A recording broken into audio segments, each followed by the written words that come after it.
Hey guys, welcome to the study with Mayank. मैं हूं आपका मयंक और आज ला रहा हूं मैं आपके लिए कक्षा 10 के लिए इतिहास की पाठ्यपुस्तक भारत और समकालीन विश्व भाग द्वितीय। आज इसी क्रम में आज आपका यहां पर अध्याय 6वां है। यहां पर हम काम, आराम और जीवन के बारे में पार्ट 1 पहले ही कवर कर चुके हैं। आज यहां पर आज आपका जो है पार्ट 2 है। तो चलिए स्टार्ट करते हैं आज का वीडियो। देखते हैं हमें क्या क्या डिस्कस करना है यहाँ पर और क्या क्या नोट डाउन करना है। देखिए, हम पार्ट 1 में हम शहरों के बारे में जान गए थे कि जो हमारे आधुनिक शहर विकसित हुए, जो हमारे औपनिवेशिक या आप कह सकते हैं औद्योगिक शहर हमारे जो विकसित हुए, उनमें कैसे हालात थे। ये बात आप पहले ही देख चुके हैं, पार्ट 1 में आप कवर भी कर चुके हैं। पूरा आपने देखा कि लंदन के कैसे जो है दुर्व्यवस्था फैली हुई थी, चारों तरफ अव्यवस्था का माहौल था, लगातार आबादी बढ़ती जा रही थी, गरीब बस्तियां बढ़ती जा रही थी, कोई योजना नहीं थी, कोई प्लानिंग नहीं थी और लगातार वहां पर लोगों का आक्रोश भी बढ़ता जा रहा था। लोगों के भीतर एक कहीं ना कहीं एक जनाक्रोश भी क्रिएट हो रहा था कि भाई गवर्नमेंट कुछ नहीं कर रही है, यानी गवर्नमेंट कुछ भी करना होता है तो गरीबों की बस्तियां पहले उजाड़ देती है। तो इस तरह से कहीं ना कहीं आप देखेंगे कि लोगों के अंदर एक आक्रोश की भावना पनप रही थी और सरकार इस बात से यहाँ पर आशंकित भी थी। सरकार ने जो है समय समय पर क्या किया, कुछ योजनाएं भी चलाई हैं, लेकिन योजनाओं का लाभ वहां पर सभी को नहीं मिल पाया है। रीजन वही है क्योंकि भाई जनता बहुत ज्यादा है वहां पर, यानी जितनी वहां होनी चाहिए उससे ज्यादा जनता है। क्योंकि लोग जो थे ग्रामीण परिवेश से निकलकर शहरी परिवेश में आ गए हैं। सभी को एक ही बस चाहिए था कि हमें रोजगार मिल जाए कैसे भी करके, लेकिन रोजगार वहां पर सीमित मात्रा में थे। तो इस वजह से वहां पर आप देखेंगे पूरा अव्यवस्था क्रिएट हुई है। तो यहाँ पर अगली जो आपकी हेडिंग है वो ये है शहर में राजनीति, यानी शहर में राजनीति किस प्रकार की थी। तो यहाँ पर आप देखेंगे 1886 का माहौल है, यानी 1886 में क्या हुआ है कि सर्दी के दिनों में ये जो लंदन के गरीब हैं ये जो है दंगों पर उतारू हो गए हैं। यहाँ पर इतनी ज़्यादा मतलब गरीब जो है कह सकते हैं आक्रोशित हो गए हैं कि दंगों पर उतारू हो गए हैं। उतारू होने का बस सवाल वही है कि भाई रोजगार है नहीं, ऊपर से गवर्नमेंट जो अपनी कल्याणकारी योजनाओं के नाम पर योजनाएं चला रही है और ऐसे में गरीब लोगों के घरों को तोड़ रही है, उजाड़ रही है। यानी चाहे रेलवे लाइन का विस्तार करना हो, सड़कों का चौड़ीकरण करना हो या फिर सौंदर्यीकरण करना हो, ठीक है, उस सब में जो है कहीं ना कहीं गरीबी पिस रहे हैं। तो ऐसे में गरीब के अंदर कहीं ना कहीं भावना तो थी कि सरकार जो है कि हमारा भला भी नहीं सोच रही है, ऊपर से हमारी बस्तियां भी उजाड़ रही है, हमें रोजगार भी नहीं दे पा रही है। तो ऐसे में क्या हुआ है, गरीब जो है वो सड़कों पर उतारू हो गए हैं। तो आप यहाँ पर पहला पॉइंट यही लिख लेना कि 1886 में कड़ाके की सर्दी के दिनों में, ठीक है, जो लंदन के गरीब दंगों पर उतारू हो गए। ये आप पहला पॉइंट यहाँ पर लिख लेना। अब देखिए यहाँ पर एक जुलूस है यहाँ पर जिसमें 10,000 लोगों की भीड़ जो है वो आपके डेफ्टफोर्ड से लंदन की ओर जो है ये चल पड़ी है। और ये ऐसे करके आप देखेंगे यहाँ पर आप, तो यहाँ पर आप सब पॉइंट आप लिख लेना कि 10,000 लोगों की भीड़ वो जो है वो डेफ्टफोर्ड से लंदन की ओर चल पड़ी, जिसे तितर बितर करने के लिए यहाँ पर क्या बुलाई गई है, पुलिस बुलाई गई है। यानी 10,000 लोगों की भीड़ आप समझ रहे हैं डेफ्टफोर्ड से यहाँ पर लंदन की ओर चल पड़ी है और इसे तितर बितर करने के लिए क्या बुलाई गई है, यहाँ पे पुलिस बुलाई गई है। यानी कि आप सीधा सीधा मतलब समझ सकते हैं कि यहाँ पर कहीं ना कहीं सरकार ने या फिर प्रशासन ने पुलिस का सहारा लेना स्टार्ट कर दिया जनता को दबाने के लिए, जनता को यह तितर बितर करने के लिए। लेकिन यहाँ पर 1886 में पहली बार यहाँ पे आंदोलन भड़क चुका था। अब सेकंड बार फिर से दंगा होता है, सेकंड बार भी दंगा यहाँ पर देखने को मिलता है। ये दंगा हुआ है 1887 के आखिरी दिनों में जाकर हुआ है। अब देखिए ये जो दंगा यहाँ पर जो हुआ है, ये वाला दंगा, इस दंगे में यहाँ पर ये देखने को मिलता है कि भाई यहाँ पर पुलिस ने ज़्यादा शक्ति दिखाई है और ज़्यादा शक्ति दिखाने की वजह से ये खूनी रविवार के नाम से फेमस हुआ है। यानी ये घटना इतनी ज़्यादा पॉपुलर हो गई है वहाँ की हिस्ट्री में, इसे नवंबर का खूनी रविवार कहा जाता है, ठीक है। तो यहाँ पर आप लिख लेना यहाँ पर अगला पॉइंट कि एक और दंगा 1887 के आखिरी महीनों में हुआ, आखिरी महीने में हुआ। इसी में सब पॉइंट कि इस बार पुलिस ने जो है ज़्यादा शक्ति दिखाई है और इस घटना को नवंबर 1887 का खूनी रविवार के नाम से याद किया जाता है। यानी इस कार्रवाई को ये लिख लेना पूरा, ठीक है। तो आपका ये सेकंड पॉइंट भी कवर हो जाएगा। तो आप समझ सकते हैं कहीं ना कहीं यहाँ पर हालात कैसे हैं, कैसे राजनीति यहाँ की एकदम गर्माती जा रही है। और गर्माने का एक ही रीजन है, देखिए रोजगार है नहीं, रोजगार है भी तो पूरा 12 मासी नहीं है, यानी 12 के 12 महीने रोजगार नहीं है। दूसरी बात, वहाँ पर बहुत सारे रोजगार ऐसे हैं जहाँ पर लोगों को जो है रोजगार में पहुँचने के लिए लाइन लगानी पड़ रही है। जैसा कि आपने पहले ही देखा था कि भाई रोजगार उन्हें मिल पाता था जिनकी कोई लिंक होती थी, जुगाड़ होती थी, या जिनके कोई रिश्तेदार वगैरह या फिर गाँव वगैरह के कोई मजदूर वगैरह कार्यरत होते थे फैक्ट्री में, उन्हें रोजगार जल्दी मिल जाता था। बाद बाकी लोगों को जो है महीनों तक वेट करना पड़ता था। तो ये सब आपने माहौल पढ़ चुके हैं किस तरह का। तो ऐसे में ऑब्वियस सी बात है कि जो मजदूर वगैरह हैं तो वो लूट मार वगैरह करेंगे ही करेंगे, घटनाएं और भी घटित होंगी, अपराध करेंगे ही करेंगे। तो अपराध वगैरह जब होंगे और ऊपर से सरकार जो है सौंदर्यीकरण के नाम पर जो है एक जनसंख्या को कहीं ना कहीं जनसंख्या को हटाने पे लगी पड़ी है, जनसंख्या को विस्थापित करने पे लगी पड़ी है, तो ऐसे में विस्फोट तो होना ही होना था। तो वही यहाँ पर आप देखने को मिलेगा आपको। तो ये तो था लंदन की राजनीति का हाल। देखिए लंदन का ये देख रहे हैं आप कि जो गोदी कामगार हैं उनकी हड़ताल का एक दृश्य है, फोटो यहाँ पर दिया गया है। आगे बढ़ते हैं। अब देखिए यहाँ पर पेरिस के बारे में बताया गया है। पेरिस में जो है पेरिस की जो है नए पेरिस का निर्माण करने के लिए यहाँ पर किस तरह से किस वास्तुकार को यहाँ पर चुना गया है, किसको काम सौंपा गया है, वो बताया गया है। तो देखिए यहाँ पर इसे नोट में लिख लेना, आप अगर लिखना हो तो नोट में आप लिख लेना कि पेरिस का जो निर्माण है कौन से वास्तुकार ने किया है, कैसे पेरिस को जो है आज आप जो नया पेरिस देखते हैं, सुसज्जित पेरिस देखते हैं, उसको निर्माण करने वाले व्यक्ति यही हैं, बैरन हॉसमैन। तो इनके बारे में थोड़ा जान लेते हैं। देखिए यहाँ पर क्या है, यहाँ पेरिस में आप देखेंगे 1852 में जो नेपोलियन बोनापार्ट III, इनका एक भतीजा है, नेपोलियन III के नाम से जाना जाता है, लुई नेपोलियन III, ये यहाँ पे सम्राट बनता है। और इसने नए पेरिस का निर्माण का काम जो है वो बैरन हॉसमैन नामक वास्तुकार को सौंप दिया है। केवल आप यहाँ तक लिख लेना। तो ऐसे करके आप देखेंगे कि बैरन हॉसमैन ने भी वहाँ पर वही व्यवस्था अपनाई है। क्या अपनाई है कि यानी पेरिस के भीतर जो गरीब बस्तियाँ उनको साफ करवा दिया है। यानी सबसे पहले आप अगर आप देखें तो सबसे पहले आप एक चीज़ यहाँ पर कॉमन रूप से देखेंगे, कुछ भी होता है वहाँ पर सबसे पहले कौन मर रहा है, यहाँ पर गरीब मर रहा है। चाहे विदेशों में हो, अपने यहाँ हो, सबसे पहले गरीब निशाने पर आते हैं। तो यहाँ पर सबसे पहले उन्होंने क्या किया है कि शहर में जो गरीब बस्तियाँ थी उन्हें सबसे पहले साफ करवाया है। तो ऐसे करके ये हॉसमैन है, बताया गया है 1852 से लेकर 17 साल तक पेरिस के पुनर्निर्माण में लगे रहे हैं। तो ऐसे करके आप देखेंगे 1870 तक आपको ये देखने को मिलेगा कि सड़कों में से 20% हॉसमैन योजना के अनुसार बनाई जा चुकी हैं, जिन पर पुलिस तैनात है हर जगह। यहाँ पर आप देखेंगे गश्त वगैरह कर रही है पुलिस, बस अड्डे बनाए गए हैं, टोटीज की पानी का इंतजाम वगैरह किया गया है। लेकिन अगर आप इस दशक के आगे तक पहुंचेंगे तो आप ये देखेंगे कि यहाँ लगभग 3.5 लाख लोगों को उजाड़ दिया गया है। यानी कि यहाँ पर आप देखेंगे कोई पुनर्निर्माण के नाम पर लगभग 3.5 लाख लोगों को यहाँ पर उनके घरों से उजाड़ दिया गया है। तो आप समझेंगे कहीं ना कहीं आक्रोश तो होना ही होना था। कहीं ना कहीं यहाँ पर ऑब्वियस सी बात है, जनता जो है अपने जिनका घर उजाड़ दिया जाएगा वो आक्रोश पर उतारू होगी, दंगे पर उतारू होगी। तो यहाँ पर पेरिस का एक एग्जाम्पल दिया गया है किस तरह से जो पुनर्निर्माण या फिर सौंदर्यीकरण को लेकर जो निर्माण कार्य चल रहा है उसको लेकर जनता को क्या क्या यहाँ पर खामियाजा उठाना पड़ा है वो आप यहाँ पर देख रहे हैं। तो ये तो पेरिस की बात हो गई। तो आगे बढ़ते हैं यहाँ पर। अब बात करते हैं भारत की। औपनिवेशिक भारत के शहर कैसे हुए हैं, यानी ब्रिटिश शासन के दौरान भारत के शहर कैसे डेवलप हुए हैं, ब्रिटिश शासन के दौरान भारत के शहरों में हमें क्या क्या विकास देखने को मिलेगा, किस तरह से ये आगे बढ़े हैं। देखिए एक बात यहाँ पर बड़ी स्पष्ट है कि भारत के शहर उतनी तेजी से डेवलप नहीं हुए जितनी तेजी से आपके पश्चिम वाले शहर डेवलप हुए थे। यानी कि ब्रिटिश वगैरह के, ब्रिटेन वगैरह के या फ्रांस वगैरह के शहर जितनी तेजी से डेवलप हुए उतनी तेजी से भारत के शहर डेवलप शुरुआत में नहीं हुए थे।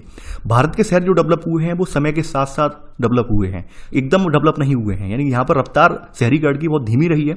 शुरुआत के सालों में शहरीकरण कोई हमारे यहाँ ज़्यादा नहीं था, लेकिन आने वाले समय में जैसे जैसे आप देखेंगे कि खेती का नाश होता चला गया है, जो आपके जमींदार वगैरह हैं, जो आपके जमींदार या सूदखोर हैं, उनके आतंक बढ़ते चले गए हैं, ब्रिटिश सरकार के टैक्स बढ़ते चले गए हैं। तो ऐसे में जनता जो है यहाँ पर अपनी खेती छोड़कर शहरों में रोजगार की ओर निकल पड़ी है। तब जाकर आपको कहीं देखने को मिलेगा कि शहरों में यहाँ पर लगातार भीड़ बढ़ती चली गई है, लेकिन शुरुआत के सालों में यहाँ पर शहरों में भीड़ नहीं बढ़ी है।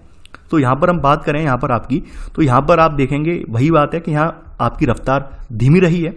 और 20वीं सदी की अगर हम बात कर लें तो 20वीं सदी की शुरुआत में हमारे देश के केवल 11% लोग शहरों में रहते थे। यानी कि आप समझ सकते हैं 1900 की बात हो रही है, सन 1900 की बात हो रही है। सन 1900 से लेकर आप मान सकते हैं 1900 से लेकर 1910 के बीच की बात हो रही है। तो यहाँ पे मात्र आपके देख सकते हैं ओनली 11% जनसंख्या ही जो आपकी जो थी पूरी जनसंख्या का वो शहरों में रहती थी। आपकी यहाँ पर अगर देखा जाए तो शहरी आबादी की जो बड़ी संख्या है आपकी, यानी ये जो आपकी शहरी आबादी है, इनकी जो बहुत बड़ी संख्या है ये मात्र 3 विशाल प्रेसिडेंसी शहरों में रहती थी। देखिए प्रेसिडेंसी शहर क्या होता है ये बात आप जानते होंगे। प्रेसिडेंसी का मतलब वही प्रांत थे जिनको ब्रिटिश जीतते जा रहे थे। तो आपने देखा होगा आज स्टेट बोलते हैं, प्रांत बोलते हैं, तो यहाँ पे प्रेसिडेंसी बोला गया था। तो इन प्रेसिडेंसियों की राजधानियाँ थी, जैसे यहाँ पर आप देखेंगे बम्बई, बंगाल, मद्रास प्रेसिडेंसियाँ थी उस समय, ठीक है। तो इनकी राजधानियाँ हैं ये, यानी कि ये जो शहर है बम्बई, बंगाल, इनके जो है यहाँ, यानी कि बंगाल का कोलकाता, ठीक है। तो आप देखेंगे ये यहाँ पर इनकी राजधानियाँ थी। तो ऐसे करके यहाँ पे बताया गया है कि आप लिख लेना कि यहाँ पर इनकी जो बड़ी संख्या कहाँ रह रही है, प्रेसिडेंसी शहरों में यहाँ पर रहती थी, ठीक है। ये आपने सब पॉइंट करके पहले का सेकंड सब पॉइंट करके लिख लिया होगा। अब बात करते हैं बम्बई से स्टार्ट करते हैं। देखिए बम्बई यहाँ पर एक आपका बड़ा शहर था, उस समय प्रमुख शहर था, क्योंकि ये आपके पश्चिमी जो है तट पर स्थित है। पश्चिमी तट पर स्थित होने के साथ साथ समुद्र से जुड़ा हुआ है, ये बात आपको पता ही है।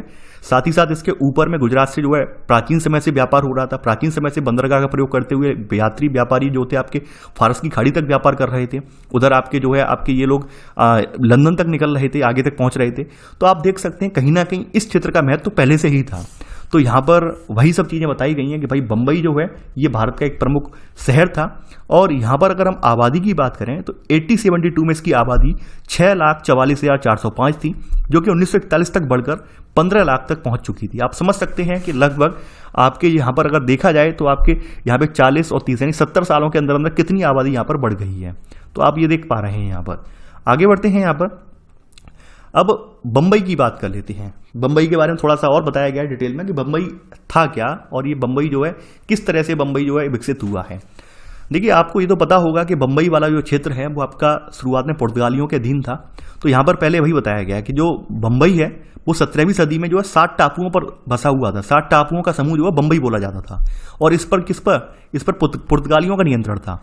लेकिन जब 1861 में ब्रिटेन के राजा जो चार्ल्स द्वितीय हैं, इन्होंने एक पुर्तगाल की राजकुमारी से विवाह किया, तो दहेज में पुर्तगालियों ने ये टापू अंग्रेजों के हाथ में दे दिए।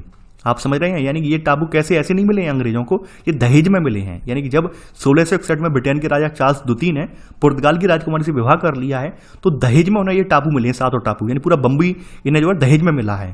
तो ऐसे करके आप यहाँ देखेंगे फिर बम्बई जो है इनकी प्रशासनिक राजधानी के रूप में उभर के सामने आया है।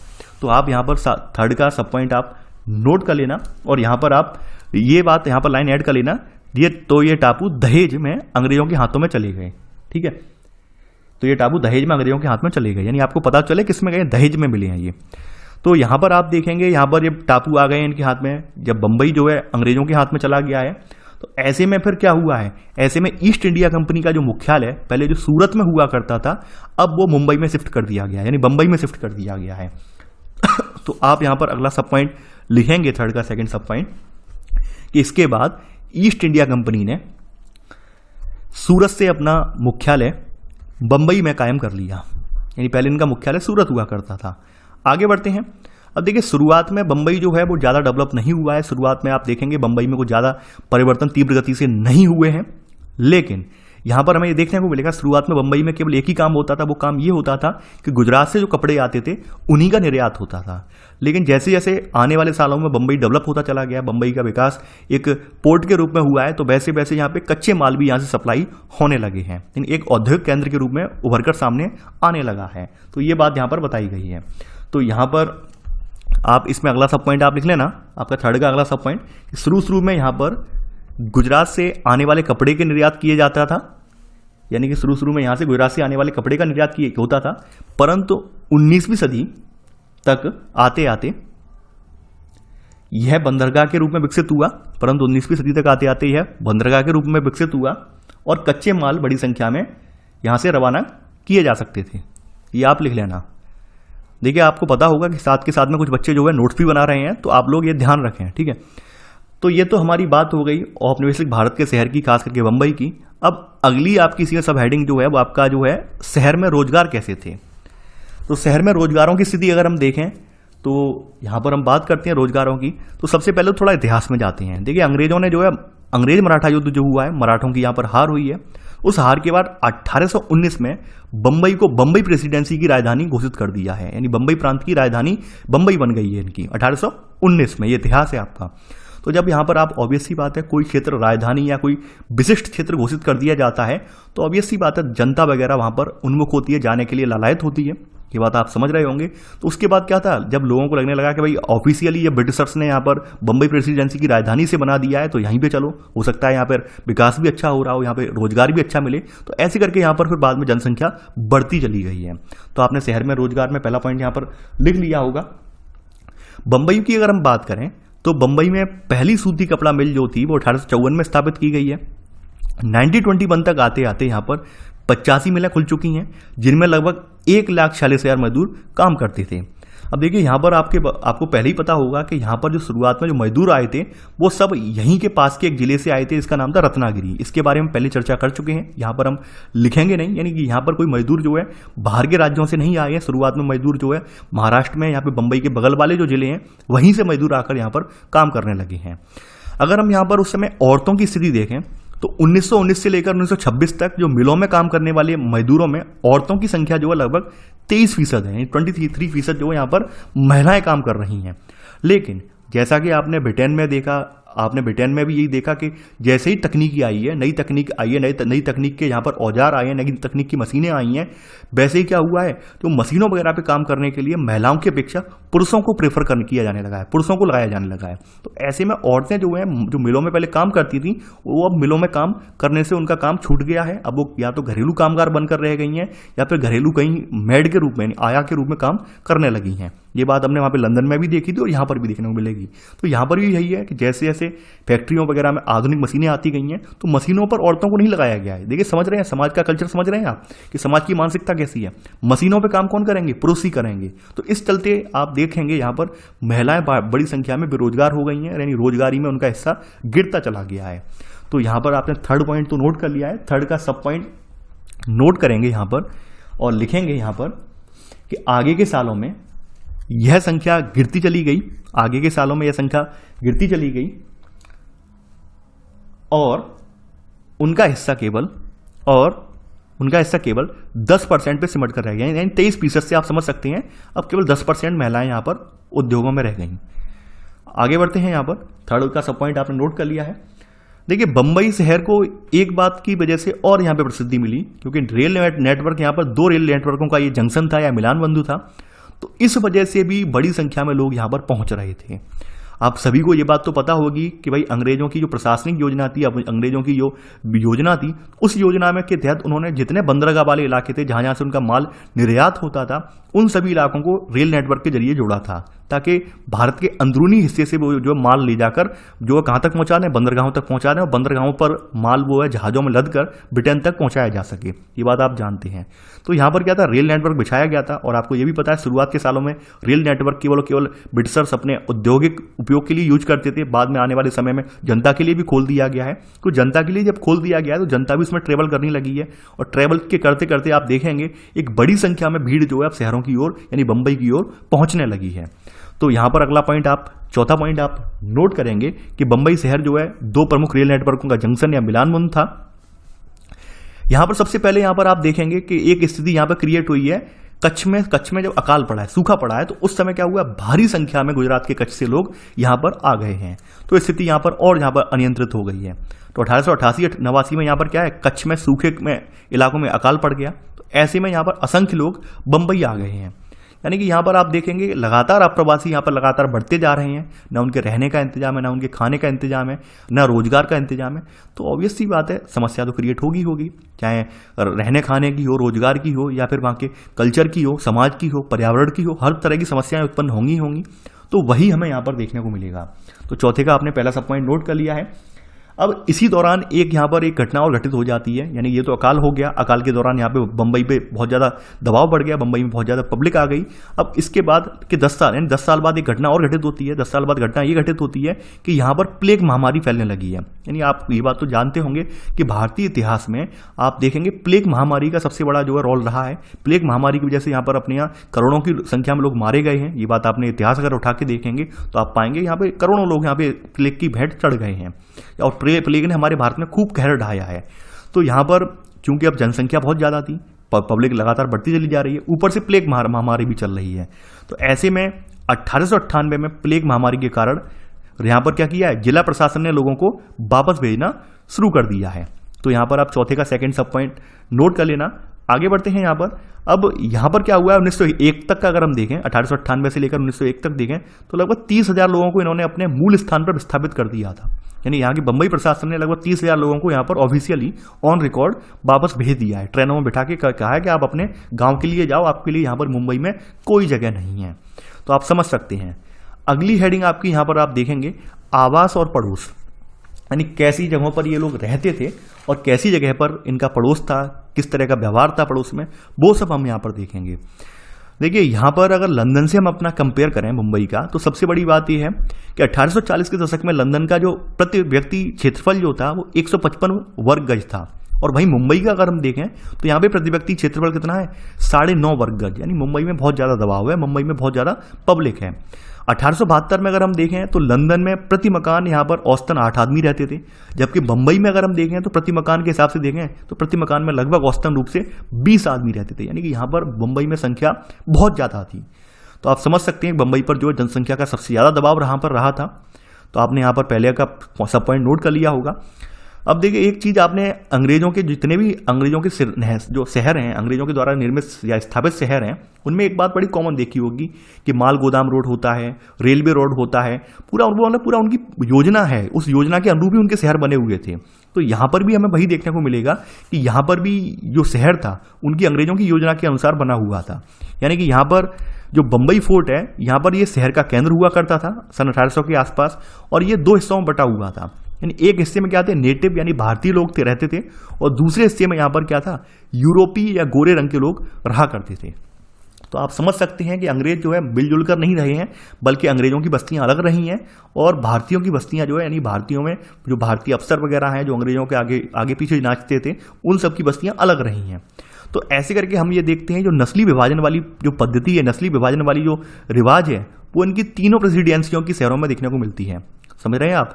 यानी चाहे बम्बई, मद्रास या आपकी बंगाल प्रेसिडेंसी हो, तीनों प्रेसिडेंसियों के जो मुख्य मुख्य शहर हैं वहाँ पर यही हमें देखने को मिलता है। यानी कि अंग्रेजों की बस्तियाँ अलग हैं, यूरोपियों की बस्तियाँ अलग हैं, और नेटिव पीपल यानी कि भारतीय जो लोग हैं उनकी बस्तियाँ अलग हैं, साथ में बस्तियाँ नहीं हैं। तो आपने सेकंड के दोनों सब पॉइंट नोट कर लिए होंगे। आगे बढ़ते हैं यहाँ पर। तो ये सब बातें हम देख ली, किस तरह से शहर आगे बढ़ रहा है, क्या बढ़ रहा है। हाँ, अब बात करते हैं। देखिए बम्बई में कुछ लोग ऐसा भी हैं, आप ये बात तो जानते हैं, शुरुआत से बम्बई जो है डेवलप रहा है। शुरुआत से बम्बई में जो है यहाँ पे व्यापार होता रहा है, हमारा समुद्री व्यापार के लिए जाना जाता है शुरुआत से।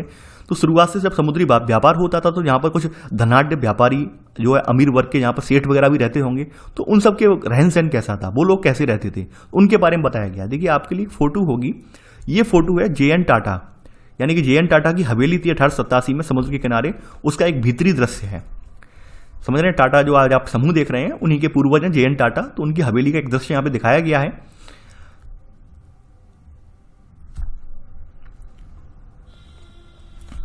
अब यहां पर बात कर लेते हैं। देखिए यहां पर यूरोपीय अमीर हैं, अफसर हैं, इनकी तरह यहां पर अमीर पारसी और अमीर जो मुसलमान हैं या फिर ऊंची जात के व्यापारी वगैरह भी हैं, ये भी यहां पर लंबे चौड़े चौड़े बंगलों में रहते हैं। सबसे इंपॉर्टेंट बात आपको देखने को ये मिलती है। बाद बाकी जनता कहाँ रहती है? अब देखिए लंदन में हमने देखा था कि वहां पर जनता जो थी टेनेमेंट्स में रहती थी, यानी छोटे छोटे अस्थायी जो आवास होते हैं उनमें रहती थी। यहां पर बंबई में एक शब्द आपको सुनने को मिलेगा, चौल। चौल शब्द आपने सुना होगा और शायद बहुत सारी मूवियों में देखा भी होगा। देखिए एक हास्यास्पद मूवी है, आप सभी ने देखी है, मैंने भी देखी है, बाबूराव वाली, यानी फिर हेरा फेरी में वो सीन आता है धोती सुखाने को लेकर, वो एक चौल का सीन है, यानी बंबई की चौल का सीन है। आज भी अगर आप देखें तमाम मूवियों में चौल वाले सीन देखने को मिल जाएंगे। तो यहाँ पर हम बंबई की बात करें तो बंबई की 70% जनता जो है घनी आबादी वाली चौलों में रहती थी। अब मजदूर वगैरह कहाँ रहते थे? 90% मजदूर जो थे, यहाँ पर एक जगह थी गिरन गांव नामक, ये मिल गांव बोला जाता था, यहाँ पर रहते थे, यानी जो कि मिल के पास था वहाँ पर ये मजदूर रहते थे, आप देख सकते हैं। अब चौल की हम बात कर लेते हैं। देखिए चौल, अगर हम चौल की बात करें, चौल के बारे में देखें तो चौल क्या था? चौल वही चौलें थी, यानी कि यहाँ पर जो यहाँ के निवासी वगैरह थे, जो यहाँ के सेठ वगैरह थे या जिनकी ज़मीनें पड़ी थी, उन्होंने ही यहाँ पर अपने अपने मकान बना के खड़े कर दिए थे। चौलों में ये होता है, आपने अगर मूवी वगैरह में देखा होगा कि पूरे एक लाइन में पूरे कमरे बना दिए जाते हैं, यानी कि ये 2 ऐसे करके कमरे बना दिए जाते हैं, और इन सब का एक कॉमन रूप से बाथरूम होता है, बाहर की साइड में कहीं कॉमन रूप से एक बाथरूम वगैरह होता है या फिर स्नानागार वगैरह होता है, और बीच का स्थान इस तरह से आप देख सकते हैं। ये यानी कि ये मान लीजिए चौल का नक्शा है, ये चौल के इधर उधर कमरे बने हैं, तो बीच में ये आप देखेंगे जगह खाली छोड़ दी जाती है जहां पर लोग अपने उठते बैठते या फिर अपने जो दैनिक कार्य हैं, नित्य कार्य हैं, उनके लिए यहाँ पर कपड़े वगैरह धोने का कार्य वो यहाँ पे बीच में करते हैं। इस तरह का चौल का नक्शा होता है, ठीक है। तो यहाँ पर आप देखेंगे चौल के बारे में थोड़ा सा। और चौल में अमूमन होता क्या था कि जो जैसे मान लीजिए कोई लोग जो हैं, कुछ मजदूर वगैरह एक ही जगह के हैं तो एक रूम में हो जाते थे शिफ्ट, या फिर एक ही जाति के लोग हैं तो एक रूम में शिफ्ट हो जाते थे। तो इस तरह की हमें देखने को मिलेंगी। यानी यहाँ पर एक चौल के अंदर एक एक रूम में जो है 10-10, 12-12, यानी औसतन अगर रूप से देखें तो 20 व्यक्ति यहाँ पर रहते थे, 20 व्यक्ति यहाँ पर रहते थे, क्योंकि यहाँ पर मकानों की उस समय कमी थी, मकान इतने ज़्यादा थे नहीं। नगरीकरण हुआ नहीं था, तो यहाँ पर चौल ही लोगों का एक रहने का एकमात्र माध्यम बने हुए थे। ऐसे में यहाँ पर एक चीज़ और है, आप सामाजिक हाशिया यहाँ पर भी देखेंगे कि यहाँ पर जो दलित वर्ग के हैं या फिर दबे हुए वर्ग के जो अगर मजदूर वगैरह हैं, उनको मकान बड़ा मुश्किल से मिलते थे। यहाँ पे साफ साफ लिखा हुआ है कि जो आपके दलित वर्ग के लोग हैं या फिर निचली जातियों के लोग हैं, इनको मकानों में ये लोग जगह नहीं देते थे, इनको मकानों में जगह नहीं मिलती थी। वहीं जो गरीब मुसलमान वगैरह हैं, उनको भी लोग मकानों में नहीं रख सकते थे। तो ऐसे में ये लोग क्या करते थे, ये नालीदार चादर या पत्तों या बांस के बने जो झोपड़ी हैं, झोपड़ी टाइप डाल लेते थे, उनमें रहते थे। तो यहाँ पर वही सब चीज़ें देखने को मिलेगी, सामाजिक व्यवस्था, सामाजिक कुरीतियां यहाँ पर भी देखने को मिलेंगी। तो वही चीजें यहाँ पर बताई गई हैं। तो आगे हम अगला पॉइंट हम नोट करेंगे। देखिए मेरा यहाँ पर आपने देख लिया है ये, अब इसके बाद हम यहाँ पर अगला पॉइंट यहाँ पर नोट करेंगे। देखिए ये आपका अगला पॉइंट आएगा इसमें, यानी थर्ड के अगले पॉइंट में आएगा। थर्ड का 2 सब पॉइंट लिख चुके हैं, थर्ड का थर्ड सब पॉइंट आएगा, ये आप लिखेंगे यहाँ पर।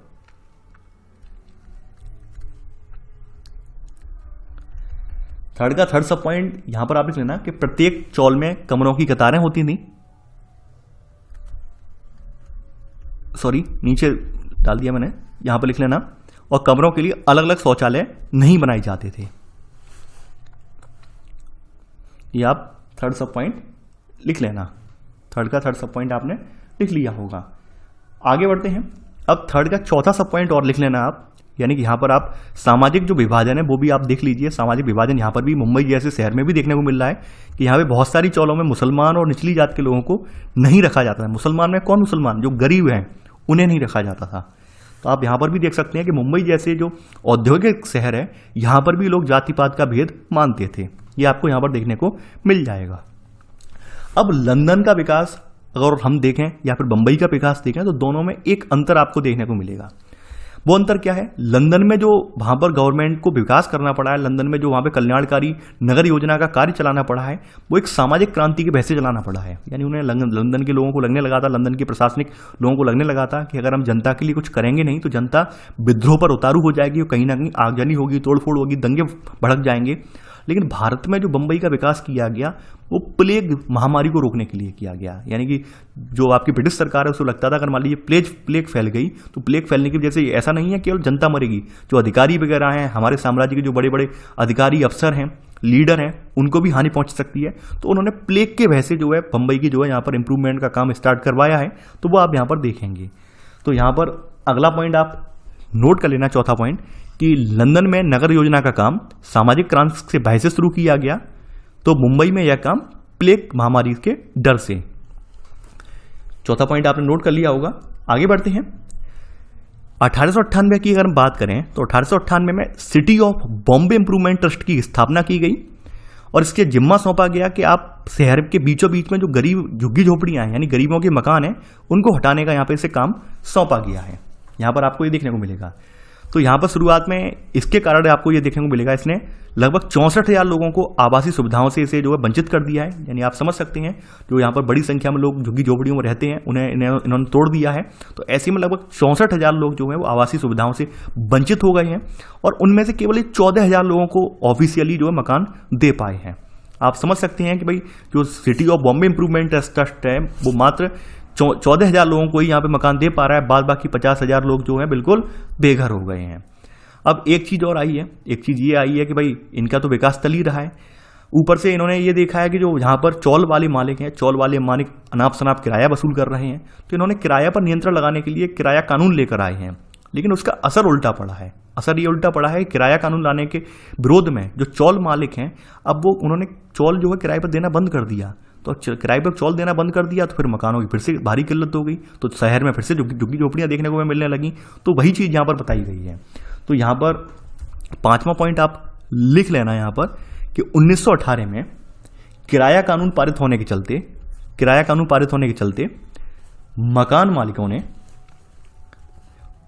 ने मकान किराए पर देना कम कर दिया, जिसके कारण मकानों की भारी किल्लत हो गई। ये आप लिख लेना।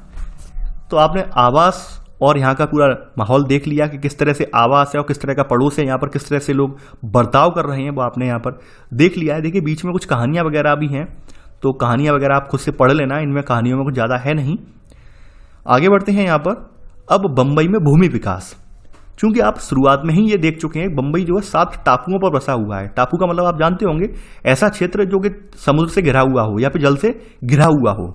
तो ऑब्वियस सी बात है, यहाँ पे जमीन की किल्लत होगी। जमीन अगर होगी भी तो दलदली वगैरह जमीन होगी, जो कि किसी काम की नहीं है।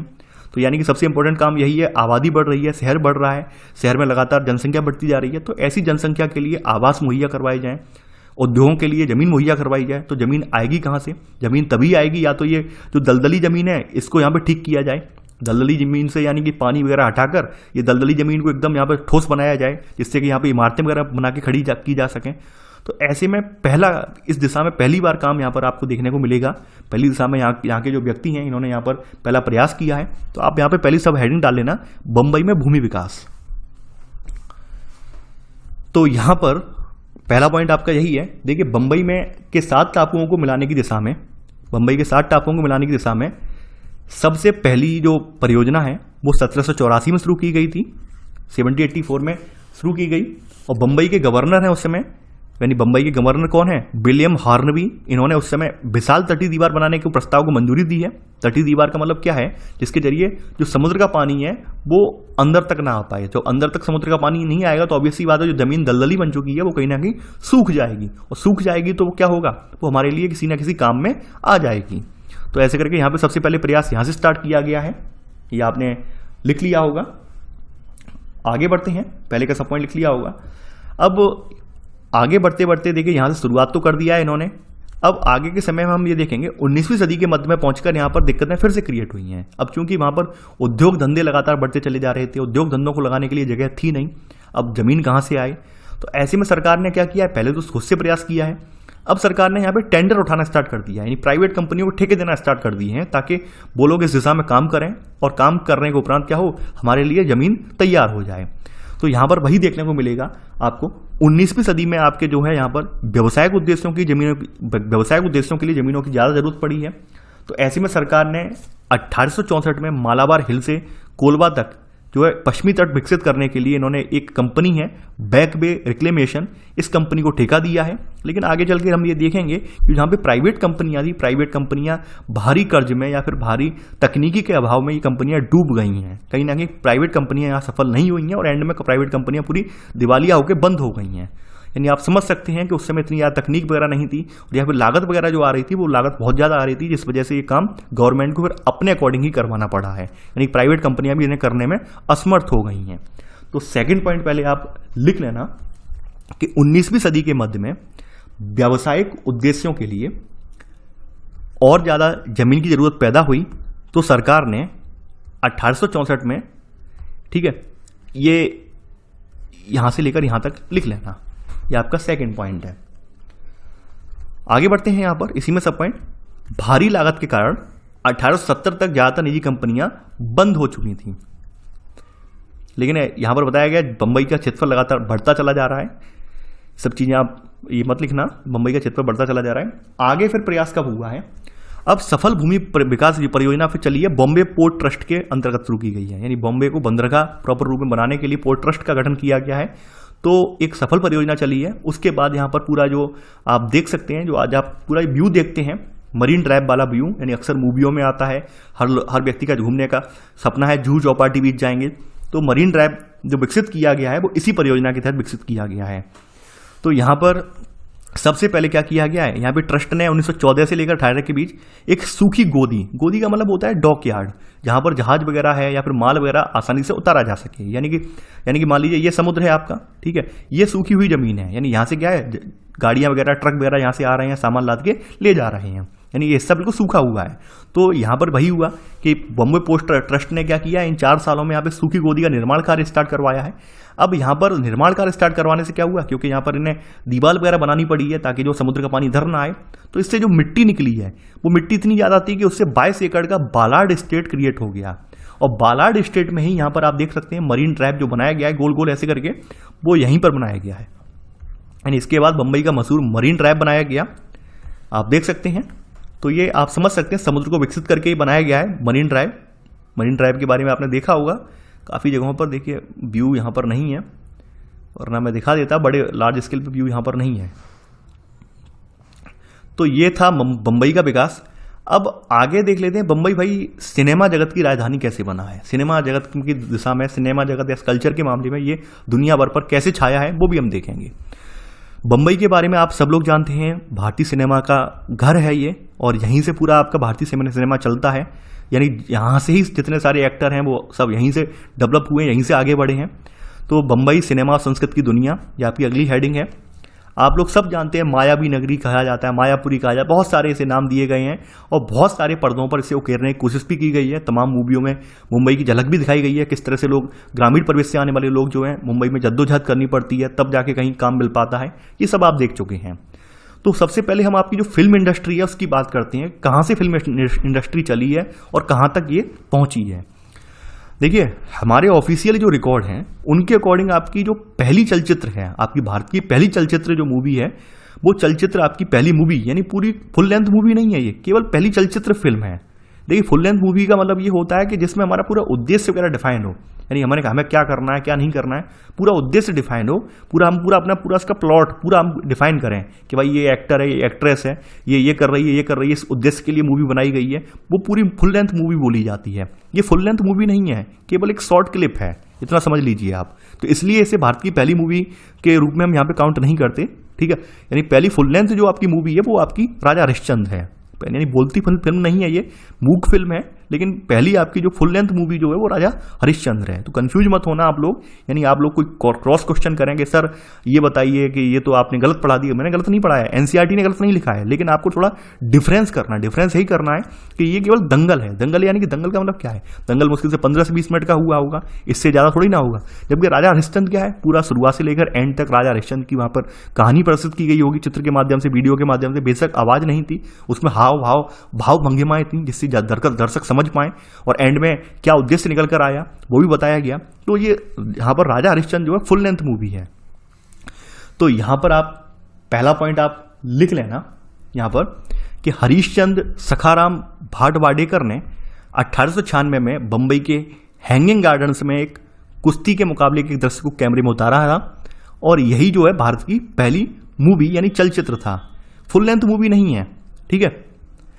आगे बढ़ते हैं यहां पर सेकंड पॉइंट। 1913 में दादा साहब फाल्के ने यहां पर पहली फिल्म राजा हरिश्चंद्र बनाई। पहली फिल्म कौन सी है देश की, राजा हरिश्चंद्र है, ठीक है। आप देखेंगे 1925 तक आते आते ये क्या है, ये मुंबई जो है फिल्म की राजधानी बन चुका था। और ऐसे में आप देखेंगे कि यहाँ पर तमाम शहरों से, ज़्यादातर लाहौर, कोलकाता, मद्रास वगैरह से, दूसरे शहरों से लोग कामगार जो है फिल्म इंडस्ट्री में काम करने के लिए यहाँ पर उमड़ पड़े हैं, आने के लिए उमड़ पड़े हैं।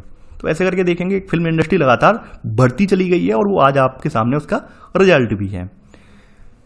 अगली हेडिंग आपकी जो है ये है शहर और पर्यावरण की चुनौती। जैसा कि आप सभी लोग जानते हैं कि भाई यहाँ पर जो शहर वगैरह का निर्माण वगैरह जो किया गया था वो शुरुआत में कोई योजना के आधार पर नहीं किया गया, यानी कि वहाँ पर कोई विकास का या नियोजन की कोई योजना वहाँ पर प्रॉपर रूप से थी नहीं कि हमें कैसे बनाना है शहर, कहाँ पर उद्योग धंधे स्थापित किए जाएंगे, लोग कहाँ पर रहेंगे, बस्तियाँ कैसी होंगी, कोई यहाँ पर प्रॉपर रूप से स्ट्रक्चर नहीं था, प्रॉपर रूप से कोई प्लानिंग नहीं की गई थी। और सबसे इंपॉर्टेंट बात आप ये देखेंगे कि जो आपकी औद्योगिक क्रांति जो पूरी हुई है वो पूरी कोयले के दम पर हुई है, यानी कोयले के दम पर ही पूरी क्रांति हुई है। यानी कोयले के दम पर ही आपके जो स्टीम इंजन वगैरह थे वो अब चल रहे थे, और इन्हीं से पूरी फैक्ट्रियों की जो है गति का पहिया घूम रहा था। तो ऐसे में जब कोयले का दहन होगा तो कार्बन तो निकलेगा ही निकलेगा। तो ऐसे में आप देख सकते हैं पूरे के पूरे शहर जो थे कहीं ना कहीं कार्बन की आड़ में छाए हुए थे, यानी पूरा धुआं जो था बिल्कुल काला हो रहा था, शहर में जरा सा बाहर निकलते ही लोगों के कपड़े काले हो जा रहे थे, इस तरह की स्थिति बनी हुई थी। यानी कि जो आपकी औद्योगिक क्रांति का सबसे इंपॉर्टेंट रोल जिसने निभाया है वो निभाया है कोयले ने। तो कोयले की वजह से शुरुआत में तो बड़ा लोग आसानी से उद्योग धंधों को गति दे रहे थे, लेकिन धीरे धीरे करके आप देखते जाएंगे कि ये उद्योग धंधे हैं और इन उद्योग धंधों से निकलने वाला धुआं है, यही लोगों के लिए सबसे बड़ा जी का जंजाल बन गया है। यही लोगों को सब सांस लेने में दिक्कत हो रही है, तमाम तरह की बीमारियां हो रही हैं। तो ऐसे में कहीं ना कहीं अब लोग ही आवाज़ उठाने लगे हैं, इसका निदान निकाला जाए, इसको रोका जाए। तो जब लोगों ने आवाज़ उठाई है तो यहाँ पर गवर्नमेंट को काम भी करना पड़ा है, गवर्नमेंट ने फिर प्रयास भी किए हैं इसको रोकने के लिए। अब आगे देखते हैं किस तरह से गवर्नमेंट रोक सकती है, किस तरह के प्रयास किए गए हैं और कहाँ तक सफल रहे हैं। तो आपका पहला पॉइंट यही है कि 19वीं शताब्दी के इंग्लैंड के घरों में आप देख सकते हैं और कारखानों में कोयले के बड़े पैमाने पर इस्तेमाल से क्या हो गया, गंभीर समस्याएं पैदा हो गई थी। यहाँ पर देख सकते हैं गंभीर समस्याएं पैदा हो गई। तो ये सब समस्याएं जिसका जिक्र मैं कर चुका हूं, वही समस्याएं हैं। 1840 में के दशक में यहाँ पर कुछ कानून लाया गया है। यहाँ पर डर्बी, लीड्स, मैनचेस्टर जैसे शहरों में धुएं को लेकर कुछ कानून बनाए गए हैं इनको काबू करने के लिए। लेकिन था क्या, ऑब्वियस सी बात है, उस समय धुएं वगैरह को मापने के लिए, जैसे आज के समय में धुएं वगैरह को, पॉल्यूशन वगैरह को मापने के लिए आधुनिक उपकरण है, उस समय उपकरण वगैरह नहीं थे। यानी जहाँ जहाँ फैक्ट्रियों में भाप इंजन लगे हुए थे उनसे कहा गया था फैक्ट्री के मालिकों से कि आप अपने जो पुर्जे वगैरह हैं या भाप इंजन में कुछ तकनीकी खामियां उनको दूर करवाएं।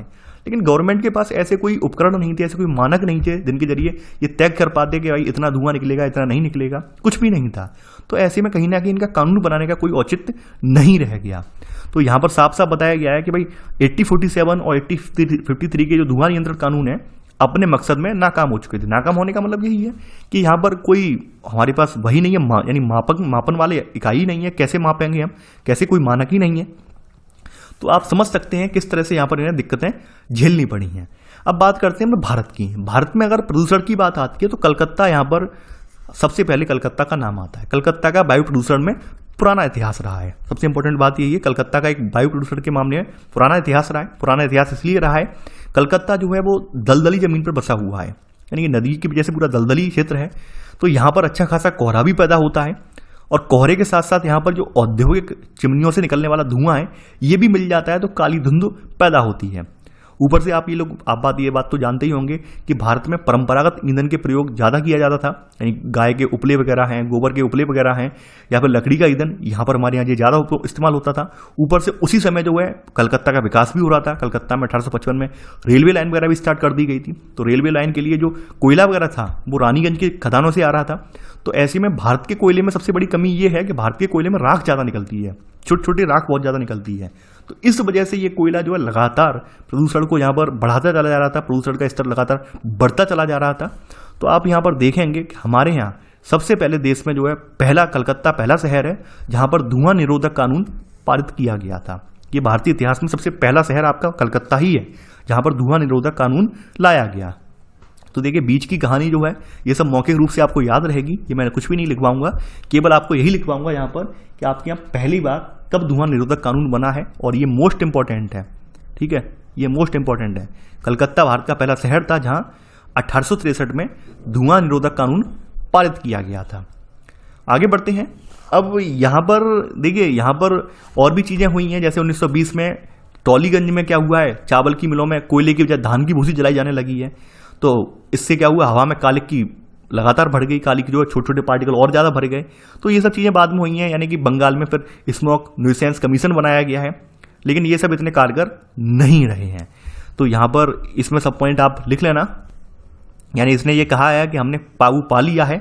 आप सब लोग जानते हैं ऑफिशियली जो कहा जाता है वो हमेशा ऑफिशियली सही होता नहीं है। इन्होंने अफसरों ने अपनी खानापूर्ति की है। तो आपका ऐसे करके आज ये चैप्टर समाप्त हो जाता है।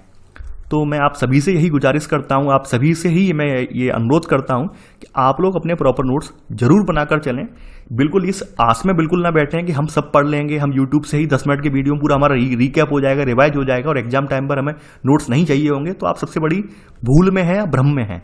आप अगर अपने प्रॉपर नोट्स बनाएंगे तो यकीन मानिए एग्जाम टाइम पर आप 10 मिनट के अंदर अंदर 2 से 3 चैप्टर कवर कर लेंगे। मैं आपको बता रहा हूँ, अगर आपने नोट्स बनाए होंगे तो नोट्स जरूर बनाएं। ये बिल्कुल भी आप धोखे में ना रहें कि नोट्स नहीं बनाएंगे, हम ऐसे ही पढ़ के पास हो जाएंगे, तो आपकी सबसे बड़ी कमी है।